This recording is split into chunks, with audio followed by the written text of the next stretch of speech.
Hello viewers, আসসালামু আলাইকুম। আজকে আমরা আসছি বিয়ানীবাজার কাকরবিলা।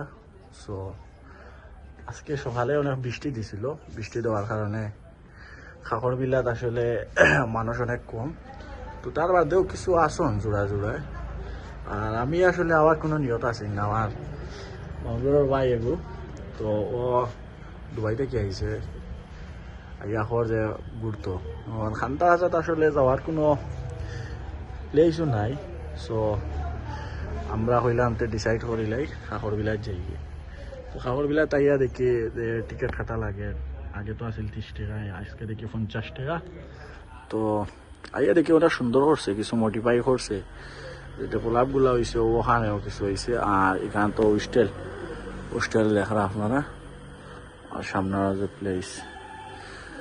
তো ওয়াই কিন্তু হইবাই নি রে ভাই, কাকরবিলাতে কিলা ফিল কর হয়? আমি আসলে ফিল্মটা খুব ভালো লাগে, খুব সুন্দরও। মানে আমার তো ওইলা বরুণবাগ কারণ জায়গা আছে, সব কিছু আছে, তবে একটা মানে সুন্দরতা আছে না, উপভোগটা খুব সুন্দর করে আমরা ফিল করতে পারি, অনুভব করতে পারি ওর জন্য। তো আপনারাও আসবা, এখানে আসে দেখবা, এখানে পরিবেশটা খুব ভালো। কাকরবিলা আসলে এমনি আপনার যে দেখার মতন ইলাও যে ইউজ পরিমাণ কোনটা আছে ইলা না, বাট বিকালকুর টাইম পাস করার লাগে, এমনি ফটো তোলার লাগে, বা আপনার ওয়াইফ লইয়া আই বা বাবিন লইয়া আইলে গপসপ করার লাগে, জায়গাটা একবারে বেস্ট। আর এমনি যে আমরা আইসি জাস্ট এমনি সময় পাস করার লাগে, ফটো তোলার লাগে, আর নাইলে ইনো আমার কোনো উদ্দেশ্য হয়।